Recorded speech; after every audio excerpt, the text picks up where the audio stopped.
আজ মন মোর চঞ্চল রে ভাই, ঝরে দুটি আখি,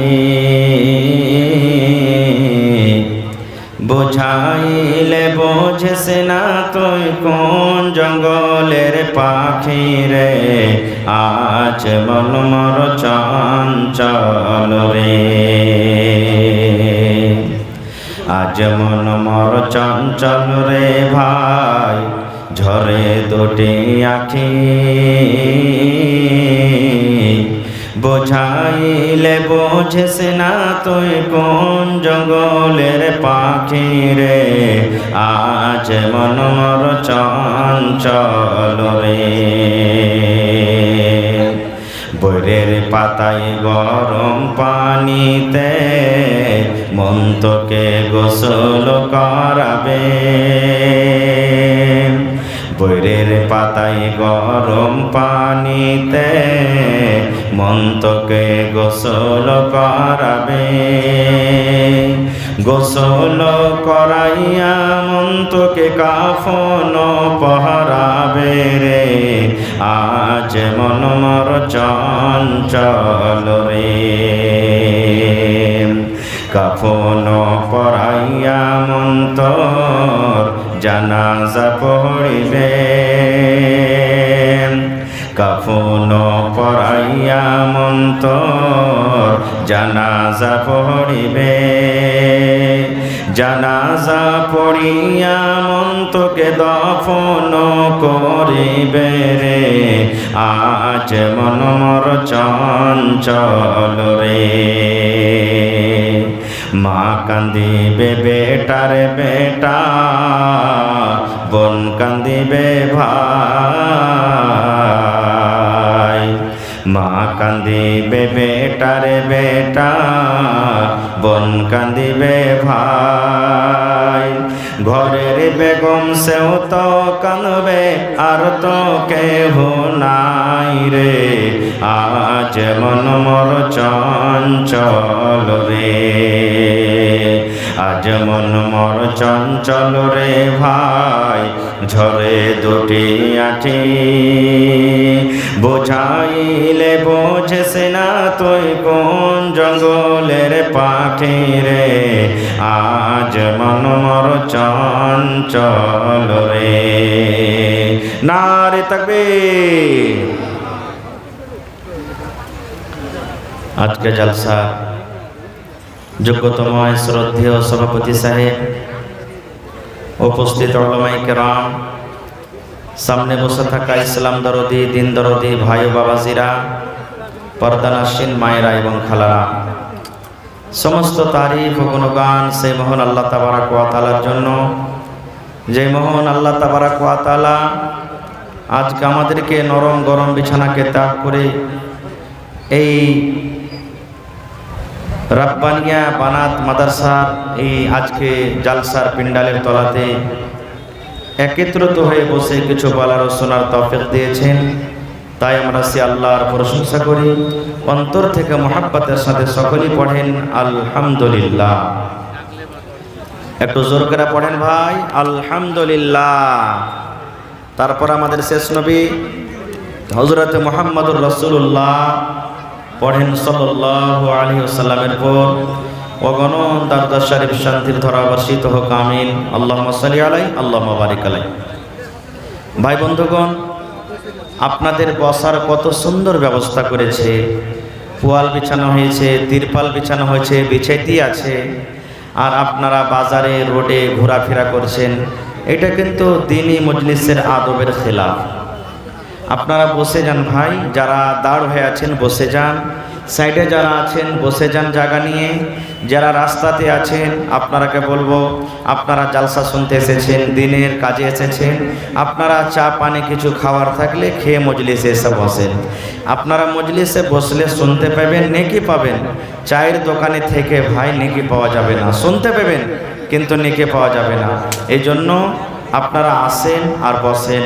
আল্লাহর কাছে দোয়া করি রব্বুল আলামিন আমি যা কিছু বলবো যেন সহিহ হাদিস এবং কোরআন থেকে বলি এবং তার প্রতি আমল করার জন্য আল্লাহ তাবারাক ওয়া তাআলা আমাদেরকে তৌফিক দেন। পড়ুন আল্লাহুম্মা আমিন। ভাই মুসলমান, আজকে আমি আপনাদের সামনে শিক্ষা সম্পর্কে কিছু কথা রাখবো, ইলম সম্পর্কে কিছু কথা রাখবো। আল্লাহ তাবারাক ওয়া তাআলা কোরআন মাজিদে 114টা সূরা দিয়েছেন।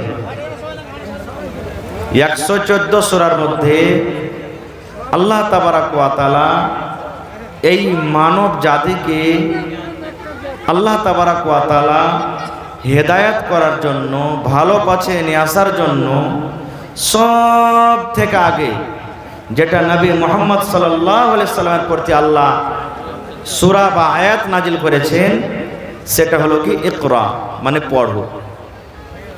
পড়িতে বলেছেন, সেটা পড়ার কথা এসেছে। কারণ মক্কা আজকে গোটা পৃথিবীর মধ্যে 1 নম্বর হলো ইমানদার দেশ, আল্লাহওয়ালা দেশ আমরা মনে করি নাকি? সব কাজে আমরা দলিল দিই। ওখানে কাবা শরীফ আছে, ওখানে নবীর জন্ম হয়েছে, ওখানে কোরআন মাজিদ নাজিল হয়েছে। ভাই মুসলমান, একটু আমি আগেকার ইতিহাসে যাই, যে মক্কার জায়গাটা নবীজির নবী হওয়ার আগে কেমন ছিল। আপনারা শুনেছেন, পড়েছেন, জানেন যে নবী যখন জন্ম নিয়েছেন, নবী হওয়ার আগে এবং নবী হওয়ার কিছুদিন পরও মক্কার লোকেরা শরাব পান করত, মদ পান করত। মক্কার লোকেরা জুয়া খেলত, মক্কার লোকেরা ডাকাতি করত। মক্কার লোকেরা যদি কোনো বাড়িতে মেয়ে জন্মগ্রহণ হয়েছে, মেয়েটাকে জিন্দা জমিনে গেড়ে দিত। যদি কোনো স্ত্রী, মহিলার স্বামী মারা যেত, ওই স্ত্রীটাকে হয়তো 1 বছর পর্যন্ত ঘরে বন্ধ করে রাখতো, আর না হলে তাকেও মেরে দিত। এক কথা, এই দুনিয়াতে কোনো এমন এই বর্তমান যুগে পাপ নাই, গুনাহ নাই যে গুনাহটা মক্কাতে হতো না, সব গুনাহ হইতো। এইবারে আল্লাহ তাবারাক ওয়া তাআলা এত গুনাহ করা সত্ত্বেও আল্লাহ তাবারাক ওয়া তাআলা নবীকে বললেন না, হে নবী তুমি মানুষকে বলো যে তোমরা মদ পান করিও না। হে নবী মানুষকে তুমি বলো যে তোমরা জুয়া খেলিও না। হে নবী মানুষকে তোমরা বলো যে জিনা ব্যভিচার করিও না। হে নবী মানুষকে তুমি বলো যে মিথ্যা কথা বলিও না। হে নবী মানুষকে তুমি বলো যে তোমরা মেয়েকে মারিও না। এগুলা আল্লাহ তাআলা আদেশ করলেন না। আল্লাহ তাবারাক ওয়া তাআলা নবীকে যেটা আদেশ করলেন সেটা হলো কি ইকরা। সেটা হলো কি ইকরা, মানে তুমি পড়ো। পড়ো। কেন আল্লাহ পড়া দিলেন? আপনারা জানেন, মানুষের মধ্যে যদি ইলম থাকে, মানুষের মধ্যে যদি জ্ঞান থাকে, তাহলে মানুষেরা পড়বে, আর পড়ার পর জানবে যে আল্লাহ তাবারাক ওয়া তাআলাকে কিভাবে চিনতে হবে, নবীকে কিভাবে চিনতে হবে, আর মদ পান করাটা কি, জুয়া খেলাটা কি, মেয়েকে দফন করাটা কি, জিনা ব্যভিচার করাটা কি, মানুষ জানতে পারবে। প্রত্যেক গুনাহ মানুষ জানবে, আর যখন মানুষ জানবে তখন আপনি ছেড়ে দিবে। এই জন্য আল্লাহ তাবারাক ওয়া তাআলা সর্বপ্রথম পড়ার কথা বললেন। এবার আরো একটা কথা বলি আপনাদের সামনে। আল্লাহ তাবারাক ওয়া তাআলা সব থেকে আগে মানুষ, জিন, তারপর আপনার জমিন, আসমান, নদী, নলা, পাহাড় সব তৈরি করার আগে, সৃষ্টি করার আগে আল্লাহ কি পয়দা করেছেন জানেন? জি, কলম। আল্লাহ তাআলা কি পয়দা করেছেন? এই কলম। কলম বলতে এইটাই কলম নয়, মানে বুঝার জন্য বলছি। কলম কি পয়দা করেছেন? মানুষকে তৈরি করার আগে, জিনকে তৈরি করার আগে, পাহাড়কে বানার আগে, আসমান জমিন বানার আগে, সব থেকে আল্লাহ আগে কলম তৈরি করেছেন। এবার আপনারা বলেন, কলমের কাজ কি? কলমের কাজ কি ভাই? লেখা। কলমের কাজ কি? কায়দার কাজ কি? কাটা। কায়দার কাজ কি? হাঁসার কাজ কি? কোড়েলের কাজ কি? প্রত্যেক কাজে আছে নাকি? এই লাইটের কাজ কি? জোনাক করা। এই যে মাইক্রোফোন বাজছে, আওয়াজ হচ্ছে, ভাই আমার, এরকমই আল্লাহ তাবারাক ওয়া তাআলা সব থেকে আগে কলম বানাইলেন। শিখে যান। আজকে আপনাদের জন্য এটা হলো মাদ্রাসা। আজকে বানাত মাদ্রাসার জালসা। এই মাদ্রাসাতে আমার আপনার মেয়েরা, বোনেরা পড়ালেখা করবে, শিখবে, আর আজকে আপনারা শিখতে এসেছেন। আল্লাহ তাআলা কলমকে পয়দা করে দিলেন। এবার যখন কলম হয়ে গেল, এবার আল্লাহ তাআলা কলমকে বলছেন, ডাক দিয়েছেন, কি রে কলম, লেখো কলম তুমি লেখো। আল্লাহ রাব্বুল আলামিন কলমকে বলছেন, কলম রে তুমি লেখো, ও কলম তুমি লেখো। কাকে বলছেন আল্লাহ? কলমকে। এবার কলমের মুখ ফেটে গেল। কার মুখ ফুটল? কলমের মুখ ফেটে গেল। কলম কথা বলতে লাগলো। বলবেন মাওলানা, কলম কেমন করে কথা বলবে? কলমের কেমন করে মুখ ফুটলো? মুসলমান রে, আল্লাহ রাব্বুল আলামিনের কাছে কোনো জিনিসের কমি নাই। আল্লাহ রাব্বুল আলামিন সব কিছুরই মালিক, সব কিছু করতে পারেন। আল্লাহ রাব্বুল আলামিন কোরআনে বলেন, আল ইয়াউমা নাখতিমু আলা আফওয়াহিহিম ওয়া তুকাল্লিমুনা আইদিহিম ওয়া তাশহাদু আরজুলুহুম বিমা কানু ইয়াকসিবুন। সুবহানাল্লাহ। সূরা ইয়াসিনে খুলে দেখবেন, আল্লাহ তাবারক ওয়া তাআলা বলছেন, যেদিন কিয়ামত হবে, হাসরের ময়দান হবে, ওই কিয়ামতের দিন আল্লাহ রাব্বুল আলামিন মানুষের মুখে মোহর লাগিয়ে দিবেন। এই মানুষের মুখে আল্লাহ লাগাম লাগিয়ে দিবেন। আপনার মুখখানটা যদি এনিকারে চেপে ধরেলি কথা বলতে পারবেন? একটু কথা বলেন, কথা বলতে পারবে? পারবেন না। তা আল্লাহ মুখে টুনি লাগিয়ে দিবে, ফেভিকাল মনে করেন, ফেভিকাল লাগিয়ে দিবে, মুখ ধরে যাবে, কথা বলতে পারবেন না। এবার বলবেন মাওলানা, মানুষের মুখে যদি আল্লাহ মোহর লাগিয়ে দেয়, মানুষের মুখে যদি আল্লাহ রাব্বুল আলামিন ফেভিকুইক লাগিয়ে দেয়, মানুষ কেমন করে কথা বলবে? আল্লাহ রাব্বুল আলামিন পাকে বলবে, পা রে তুই কথা বলে রে পা। যে পায়ে আজকে আমরা কথাটি, যে পা কথা বলতে পারে না, আজকে যে হাত দিয়ে দুনিয়ার কত কাজ আমরা করি, এই হাতে কথা বলতে পারে না। আল্লাহ রাব্বুল আলামিন মুখের শক্তিকে আল্লাহ ঘটিয়ে দেবেন, মুখের শক্তিকে আল্লাহ শেষ করে দেবেন। এই মুখে আল্লাহ মোহর লাগিয়ে দেবেন। আল্লাহ রাব্বুল আলামিন পাকে বলবে, পা রে বল দুনিয়াতে তুই কি করেছিলি রে পা? এই পা তুই কি করেছিলি? এই হাত তুই কি করেছিলি? আল্লাহ রাব্বুল আলামিন আদেশে ওরে সুবহানাল্লাহ, হাত পট পট পট পট পট পট করে কথা বলবে। আল্লাহ আমার দ্বারাতে এটা করাল ছিল, আল্লাহ আমার দ্বারাতে এটা করাল ছিল, আল্লাহ আমার দ্বারাতে এটা করাল ছিল, আল্লাহ আমার দ্বারাতে এটা করাল ছিল। ওয়া তাশহাদু আরজুলুহুম, হাত যখন নিজের কথা বলতে লাগবে, আল্লাহ 50 বছর জীবনে আমার সাথে এই এই এই এই কাজ কথা করিয়ে নিয়েছে রব্বুল আলামিন। ওয়া তাশহাদু আরজুলুহুম, পা গাওয়া দিয়ে দিবে, আল্লাহ জি হাত যা বলছে ঠিকই বলছে, হাত সত্য কথা বলছে, পা গাওয়া দিয়ে দিবে। বিমা কানু ইয়াকসিবুন, দুনিয়াতে আমরা যা কিছু করব। এটা বিশ্বাস আছে যে হাত একদিন কথা বলবে? জোরে বলেন, বিশ্বাস আছে কি? বিশ্বাস আছে পা একদিন কথা বলবে? জি, কোরআনের কথা। আর যারা কোরআনকে বিশ্বাস করে না, তারা কোনোদিন মুমিন হইতে পারে না। কারণ আল্লাহ তাআলা কোরআনের ব্যাপারে সব থেকে আগে নিজে বলছেন। 2 নম্বর সূরা, আলিফ লাম মিম, যালিকাল কিতাবু লা রাইবা ফীহি হুদাল লিল মুত্তাকিন। ওরে সুবহানাল্লাহ। আল্লাহ রাব্বুল আলামিন বলেন, রে দুনিয়ার মানুষ, যালিকাল কিতাব, কোরআন এমন একটা বই, কোরআন এমন একটা কিতাব, কোরআন এমন একটা আল্লাহর পুস্তক, লা রাইবা ফীহি, যাতে কোনো রকমের শক নাই, যাতে কোনো রকমের সন্দেহ নয়। এই কোরআনটা হলো আল্লাহর কিতাব, আল্লাহর কিতাব হইতে কোনো রকমের শক নয়। এবার আল্লাহ বলেন, বান্দারে এই কোরআন আমি কেন দিলাম, কেন দিলাম? কোরআনটা কেন দুনিয়াতে দিলাম? আমি মানুষকে কোরআন কেন দিলাম? আল্লাহ রাব্বুল আলামিন বলেন, বান্দারে কোরআনটা আমি এই জন্য দিলাম, কোরআন তোমরা পড়বে, কোরআন তোমরা পড়বে, কোরআনের মানা বুঝবে, কোরআন তেলাওয়াত করবি, আর হুদাল লিল মুত্তাকিন। আর আল্লাহ রাব্বুল আলামিন বলেন, এই কোরআনটাতে মুত্তাকিদের জন্য হিদায়াত রয়েছে। নারে তাকবীর। ভাই আমার, তাহলে বুঝা গেল কিয়ামতের দিন হাত পা গাওয়া দেবে। তাহলে কলম কথা কেন বলতে পারবেন না? বলতে পারবেন না? পারবেন না? আল্লাহ রাব্বুল আলামিন কলমকে ডাক দিয়ে বলবেন, এই কলম, কলম রে, তোমার কাজ হলো লেখা, তুমি লেখো। কলম তুমি লেখো, আয় কলম তুমি লেখো, তোমার কাজ হলো লেখা, কলম তুমি লেখো। ওরে সুবহানাল্লাহ।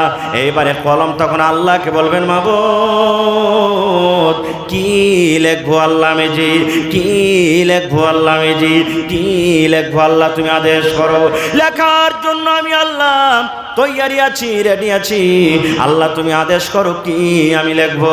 এইবারে আল্লাহ রাব্বুল আলামিন বলবেন, কলম রে, কিয়ামত পর্যন্ত যা কিছু হবে, কিয়ামত পর্যন্ত যা কিছু হবে রে কলম, তুমি সমস্ত কিছু লিখে দাও, সমস্ত কমিজকে লিখে দাও।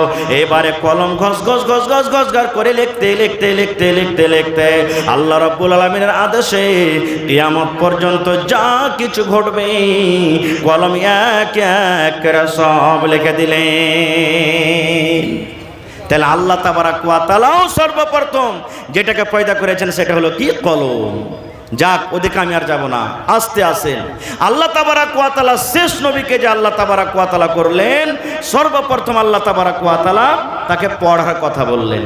আজকে আফসোসের কথা, কতটি লোক আমরা পড়েছি ভাই, কয়টা লোক আমাদের বাড়িতে বেটি ফারেগা বেটি আছে।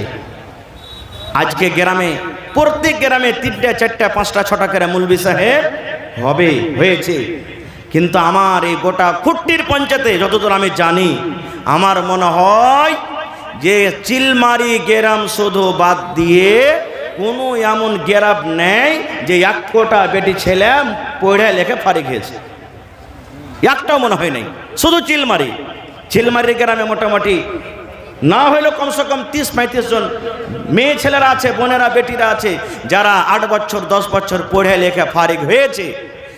আর তাছাড়া না আমার বিচলাটোলা, না খট্টি হাসেলি, না পিপালটোলা, না চিড়িয়ারাইকা, না খাত্তাহাট, আমার মনে হয় একটাও গ্রামে, হ্যাঁ রানিংয়ে আছে, আল্লাহর রহমতে আল্লাহর দয়াতে মানুষ শুরু করে দিয়েছে। কেউ হয়তো বুলুগুল মারাম পড়ছে, কেউ হয়তো মিশকাত পড়েছে, কেউ হয়তো আর কিছু পড়েছে, কিন্তু ফারেগা কিন্তু একটাও নাই। এই জন্য ভাই মুসলমান আরও একটা কথা বলি, যেমন বেটাকে আপনি তালিম দিচ্ছেন, বেটাকে পড়াইছেন, এই মতো বেটিকেও আপনাকে পড়াইতে হবে, না হবে না? বেটিকে পড়াইতে হবে না, হবে না? জোরে বলেন। আল্লাহর নবী সাল্লাল্লাহু আলাইহি সাল্লাম বলেছেন, তলাবুল ইলমি ফারিজাতুন আলা কুল্লি মুসলিম। আরে আমার উম্মত, তোমরা কান করে শুনে নাও, প্রত্যেক মুসলমানদের জন্য ইলম হাসিল করাটা হলো ফরজ, ইলম হাসিল করাটা হলো ফরজ। ইলম হাসিল করতে হবে, শিক্ষা মানুষকে নিতে হবে। এই জন্য নবী বলেছেন প্রত্যেক মুসলমানদের জন্য ইলম হাসিল করা ফরজ। তাহলে মুসলমান বলতে কি শুধু পুরুষেরা? জোরে বলেন, শুধু পুরুষেরা? কি মহিলারা কি মুসলমান নয়? জোরে বলেন, বেটি ছেলেগুলা মুসলমান নয়? ওরাও মুসলমান। যেমন পুরুষকে ইলম শিখতে হবে, মেয়ে ছেলেকে ইলম শিখতে হবে। বলবেন হাজি মৌলানা, মেয়ে ছেলেরা ইলম শিখে কি করবে? তাহলে একটা ঘটনা বলছি আপনাদের সামনে, হাদিসের কথা।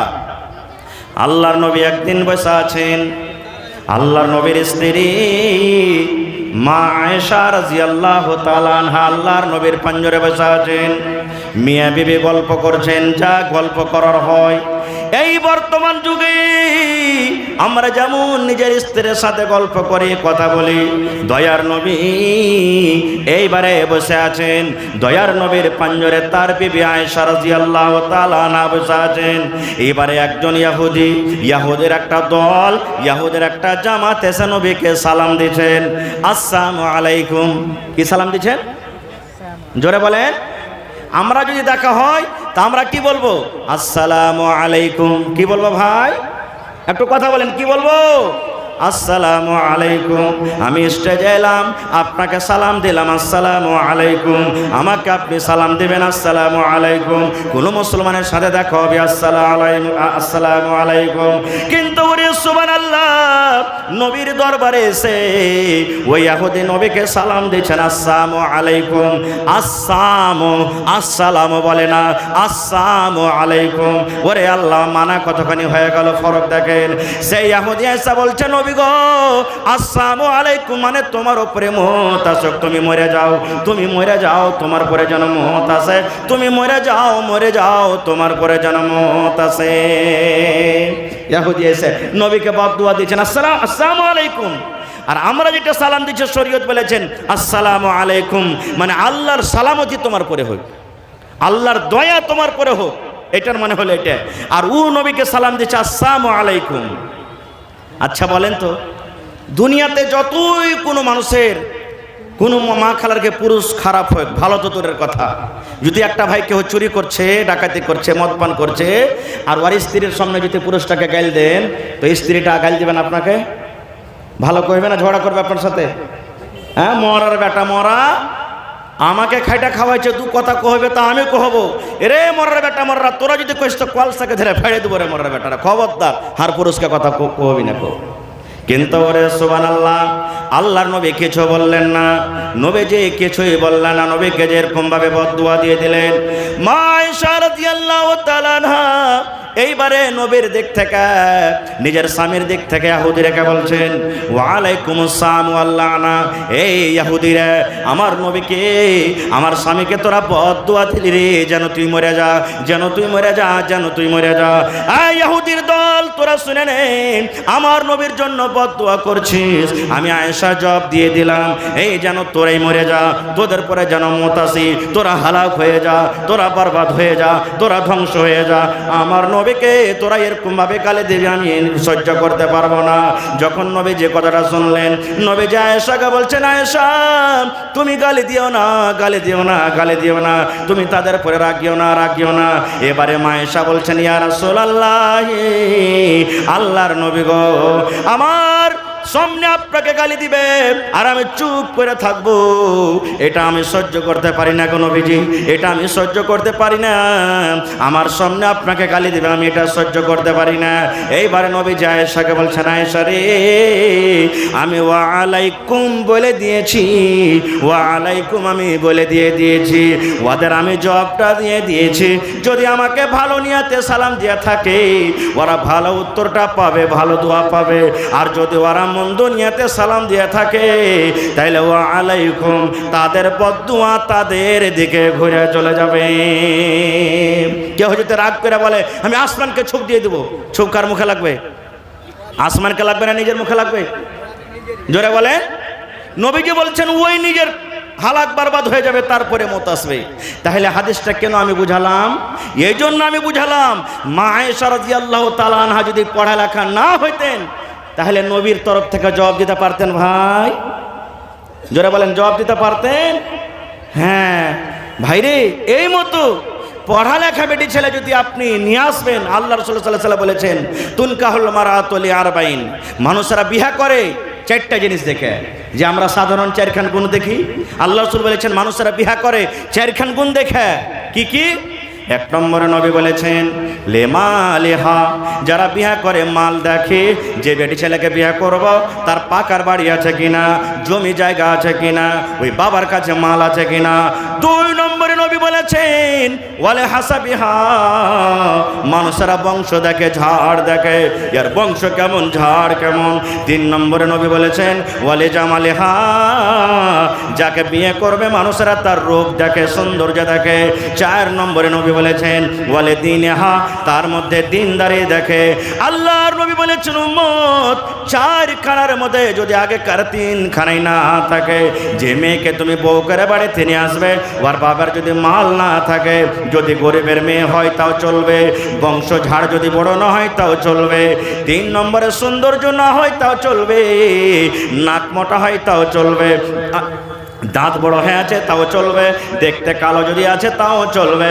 কিন্তু নবী বলেছেন উম্মত রে, ফাজফার বিযাতিদ্দিন, আগেকার তিনখানা যদি না পাও, শুধু দিনদারি তার মধ্যে আছে, পড়ালেখা জানে, কোরআন পড়িতে জানে, নমাজ পড়িতে জানে, নমাজ পড়ে, দিনদারি তার মধ্যে আছে।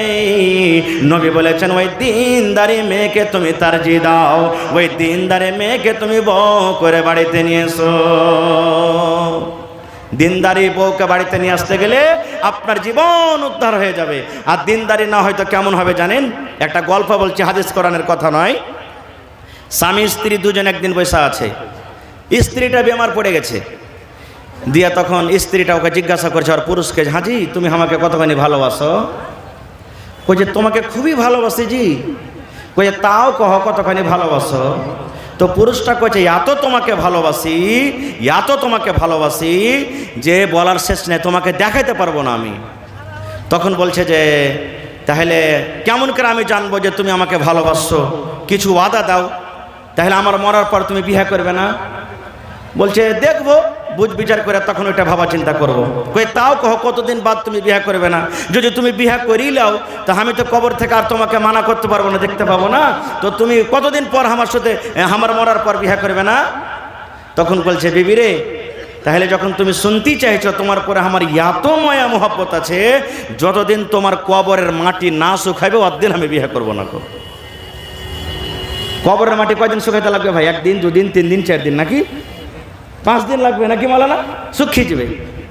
এবারে কইছে ঠিক আছে। বিবি খুব খুশ, মরে গেল।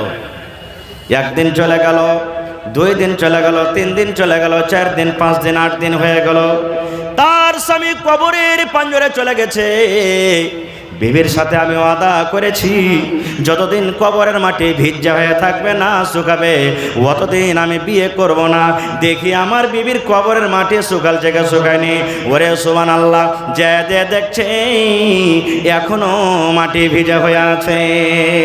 আবার 3 দিন পর যদি যাচ্ছে, ওরে আল্লাহ দেখছে এখনো মাটি ভিজা হয়ে আছে। এবার তার স্বামী মনে মনে বলছে আল্লাহ কি তোমার লীলা, কি তোমার তামাশা। আল্লাহ আশেপাশে কোনো জায়গাতে মেঘ পানি হয় না, দেখতে পাই না, কিন্তু আমার বিবির কবরটা কেনে ভিজা হয়েছে, ব্যাপারটা কি? আজকে আমি চোর দেখবো। এবার আড়ালে একটু সেই লোকটা বসে গেছে। বসে যাওয়ার পর এবার দেখছে ওর যেটা সালা ছিল, একটা কে ছিল? সালা। স্ত্রীর ভাইকে না সালা বলে? ওর সালাকে দেখছে যে এক বদনা পানি নিয়ে ডলে কেড়ে চলে এসছে আর কবরে ঢালছে, কবরে ঢালছে। তখন ওকে যা ধরে নিয়ে বলছে, এই সালা হারামি, তুই কেন মাটিতে কবরে পানি ঢালছিস রে? কি ব্যাপার, কি হয়েছে তো? কইছে বহনু তুমি জানো না, বুবু মরে সেদিন আমাকে কয়ে গেছে যে তুই রোজ দিন একবার করে যে 1 ডলে করে পানি ভিজাবি কবরে। তার লাগে আমি কবরকে ভিজাছি। সুবহানাল্লাহ। কহেন তো এরকম করে পানি যদি ঢালতে থাকে সারা জীবন কেটে যাবে, তার কবর শুকাইবে না, আর না কবর শুকাবে না বিয়ে করতে হবে। হায় রে আল্লাহ। ভাই আমার, তাহলে এরকম স্ত্রী যদি বাড়িতে নিয়ে আসেন, পড়ালেখা না হয়, তাহলে জীবনটা সুখে শান্তিতে কাটবে। আর একটু আগে চলেন। আল্লাহর নবী যখন দুনিয়া থেকে চলে গেলেন, তারপরে খলিফা হলেন কে? আবু বকর রাদিয়াল্লাহু তাআলা আনহু। ওরও কথা বলবো না, উনিও দুনিয়া থেকে চলে গেলেন। 2 নম্বর খলিফা হলেন কে? উমর ফারুক রাদিয়াল্লাহু তাআলা আনহু। রাতের বেলাতে একদিন হাঁটছেন, গ্রামে গ্রামে ভেষ বদলে হাঁটছেন, যেন কেউ চিনতে না পারে যে এটা হলো মুসলমানের রাজা। মুসলমানের রাজা যেমন আমার মুখিয়াজি, আমাদের খুট্টি পঞ্চায়েতের মুখিয়া, এই মতো মুসলমানের আমির ছিলেন কে? উমর ফারুক রাদিয়াল্লাহু তাআলা আনহু। ভেষ বদলে গ্রামে হাঁটছেন। দেখি কোনো বাড়িতে তো কেউ না খেয়ে নাই, দেখি কোনো বাড়িতে তো কেউ বেমার নাই, দেখি কোনো বাড়িতে তো কেউ কষ্ট নাই, এগুলা জানার জন্য হাঁটতে হাঁটতে হাঁটতে হাঁটতে দেখছেন তো এক বাড়িতে মা বেটি ঝগড়া করছে, মা বেটি ঝগড়া করছে। এবার তাদের কথা ঝগড়া শুনে, আওয়াজটা শুনে উমর ফারুক তাদের দুয়ারে কিন্তু দাঁড় হয়ে গেলেন রাইতের বেলাতে, যে রাইতে বাড়ি যাব ঠিক হবে না, দেখি মা বেটি কি ঝগড়া করছে। এবার শুনতে লাগলেন, মা বলছেন বেটিকে, ও আমার বেটি খালেদারে জায়েদারে হাফসারে শুনে নে, ও আমার বেটি রাত হয়ে গেছে, 8টা 9টা 10টা রাত হয়ে গেছে, তুমি তাড়াতাড়ি ঘরে চলে যাও আর ওই ইন্দারা কুয়া থেকে পানি তুমি নিয়ে এসো, আর পানি নিয়ে আসার পর ওই দুধে তুমি পানি দিয়ে দাও। কিসে পানি দাও? দুধে পানি দাও। আচ্ছা বলেন এটা জায়েজ না না জায়েজ? দুধে পানি দিয়ে বিক্রি করা হারাম, কিন্তু নিজের বাড়িতে দুধে পানি মিশাল করাটা জায়েজ, হালাল আছে, মানা নাই। 1 কিলো দুধ আছে, ছেলে পেলে বেশি, 1.5 কিলো দুধ লাগবে, 1/2 কিলো পানি মিশাল করে খান, মানা নেই। কিন্তু 1 কিলো দুধকে 1.5 কিলো করবো, টাকা বেশি হবে, আর আপনি পানি মিশাল করে বিক্রি করবেন, এটা হলো হারাম। সুবহানাল্লাহ। এবার মা বলছে বেটি রে, ও খালেদা সাফিয়া শুন, ঘরের ভিতরে দুধ রাখা আছে রে মা, তুমি পানি নিয়ে চলে যাও, আর পানি নিয়ে যাওয়ার পর তুমি দুধে পানি মিশাল করে দাও। এবার বেটি বলছে মা কেন এরকম করব? বলছে বেটি রে, সকালবেলাতে দহিয়ার আসবে, সকালবেলাতে গারাক আসবে, 3 কেজির জায়গাতে 1 কিলো তুমি যদি পানি দিয়ে দাও, ওজনটা বেড়ে যাবে, টাকা বেশি হয়ে যাবে, লাভ আমাদের হয়ে যাবে। এই জন্য বেটে তুমি চলে যাও, চলে যাও, আর দুধে তুমি পানিটা দিয়ে দাও। এবার বেটি বলছে মা গে আমি এটা কাজ করতে পারবো না গে মা গে আমি এটা কাজ করতে পারবো না। কিন্তু উমর ফারুক টাটিতে কান লাগিয়ে শুনছেন। মা বেটি তো জানে না কি আমাদের রাজা উমর ফারুক আমাদের কথা শুনছেন। মা বলছে কেন করবি না?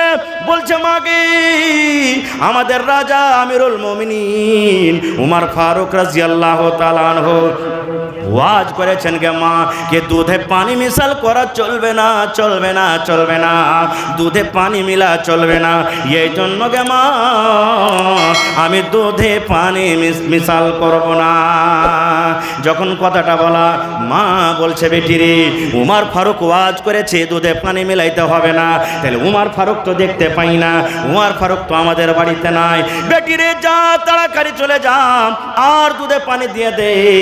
আমরা মা বেটি যদি রাতের অন্ধকারে এই কাজটা করে ফেলি, তাহলে উমর ফারুক জানতে পারবে না, উমর ফারুক দেখতে পাবে না, আর উমর ফারুক জানতে না পারতে গেলে আমাদেরকে ডাঁড় জরিমানা করবে না।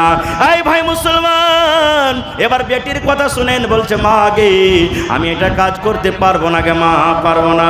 বলছে কেন পারবি না? বলছে মা গে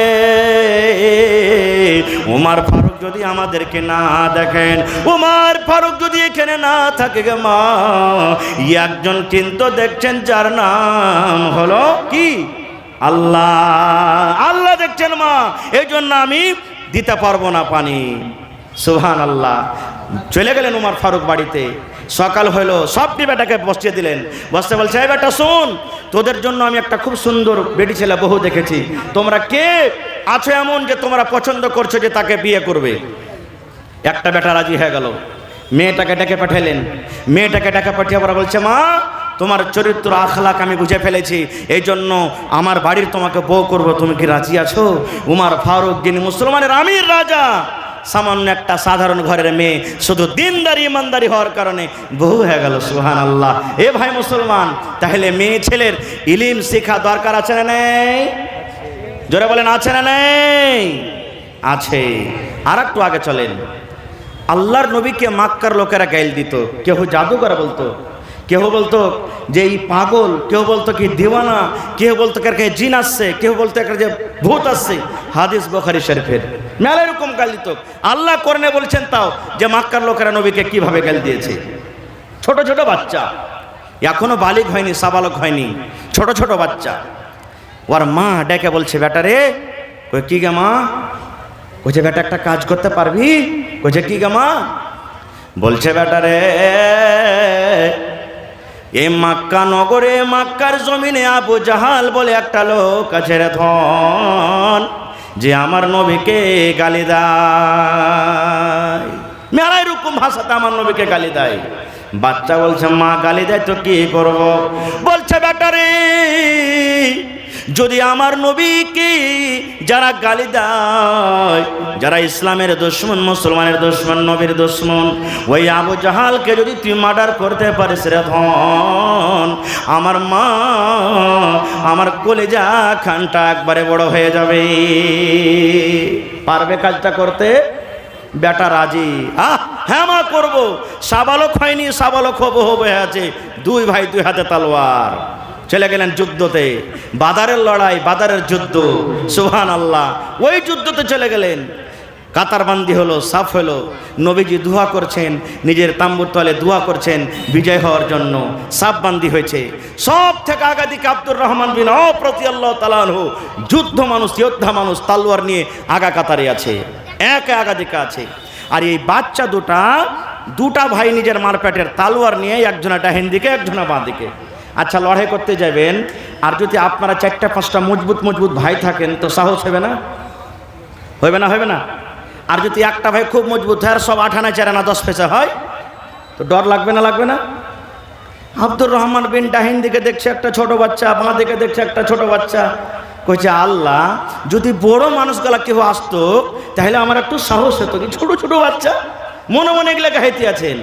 এবার শোনেন আব্দুর রহমান বিন আওফ বলছেন, ওরে সুবহানাল্লাহ, মনে মনে আমি কথা বলতে আছি, আল্লাহ আমার দুই দিকে দুইটা ছোট ছোট বাচ্চা। এবার কথা বলতে না বলতে ডান দিকের একটা বাচ্চা ইশারা করে বলছেন, মানে লম্বালায় কান তাক পৌঁছে না, ইশারা করে বলছে চাচা একটু তুমি আমার দিকে ছেপড়া যাও, খাটো হয়ে যাও। এবার আমি কানটাকে তাদের মুখের কাছে লাগিয়ে দিলাম। ছোট মাসুম বাচ্চা বলছেন, ও চাচা গো, আইনা আবু জাহাল, চাচা আবু জাহাল কই, আবু জাহাল কোথায় আছে? আইনা আবু জাহাল, চাচা গো আবু জাহাল কই, আবু জাহাল কোথায় আছে? আবু জাহালকে আমরা চিনি না, জানি না, কই আবু জাহাল কোথায় আছে? এবার আব্দুর রহমান বিন আওফ বলছেন, ভাতিজা রে, কেন তুই আবু জাহালের নাম নিছিস? আর আবু জাহাল কত বড় লোক জানেন? ওরে সুবহানাল্লাহ, 1000 মানুষ লড়াই করতে এসেছে, 1000 মানুষ যুদ্ধ করতে এসেছে বেঈমান মুশরিকা, আর 1000 মানুষের নেতা হলো আবু জাহাল। 1000 মানুষের নেতাকে আবু জাহাল চিৎকাবরা ঘোড়াতে চড়ে একবার কাতারের ওই দিকে যায়, আবার চড়ে আগা দিকে কাতারের এই দিকে যায়, ঘোরাফেরা করে খালি যে কেমন করে লড়াই করতে হবে, এরকম ভাবে প্র্যাকটিস করে। বাচ্চাটা বলছে চাচা আবু জাহাল কোনটা, আবু জাহাল কই? আব্দুর রহমান বিন আওফ বলছেন, ভাতিজা রে, কেন তুমি আবু জাহালের নামটা নিছো? আবু জাহালকে তুমি কি করবে? আবু জাহালকে দেখে তোমার কি লাভ হবে? বলছে চাচা গো, মা আমাকে বলেছে আমার নবীকে নাকি আবু জাহাল গালি দেয়, আমার নবীকে নাকি আবু জাহাল গালি দেয়, আমার নবীকে নাকি কত রকমের কথা বলে। ও চাচা জান, আবু জাহালকে তুমি শুধু একবার দেখিয়ে দাও, আবু জাহালকে হয় মারবো কিংবা তার তলোয়ারে আমি দুনিয়া থেকে বিদায় হয়ে যাব, হয় আবু জাহালকে মেরে দেব কিংবা তার হাতে মরে যাব। চাচা তুমি একবার আবু জাহালকে আমাকে দেখিয়ে দাও। বলছেন আব্দুর রহমান বিন আওফ কথা বলতে আছে, বাঁ দিকের ফের ছেলেটা বলছে চাচা একটু নিচে হোক, আরেকটা আবার ভাইটা নিচে হোক। নিচে হয়ে গেলাম, ও কথাটা বলছে না আবু জাহাল, চাচা আবু জাহাল কই, আবু জাহাল কোনটা? আবু জাহাল কই? এবার আমি বললাম ভাতিজা আবু জাহালকে নিয়ে কি করবি? বলছে চাচা গো, এই যে আপনার ডান দিকে দাঁড় হয়ে আছে, এটা হলো আমার ভাই, এটা আমার নিজের ভাই, আমরা দুইজন নিজের মায়ের পেটের ভাই। চাচা গো, আমার মা আমাকে বলেছেন যে আমার নবীকে নাকি আবু জাহাল গেল দেয়, হয়তো আবু জাহাল আজ বাঁচবে, আর না হলে আবু জাহালের হাতে আমরা দুই ভাই মরে যাব। যেমন কথাটা বলা আব্দুর রহমান এবার নজর করে সামনে দেখেন চিৎকাবরা একটা ঘোড়াতে চড়ে আবু জাহাল চলে যায়, চলে যায়।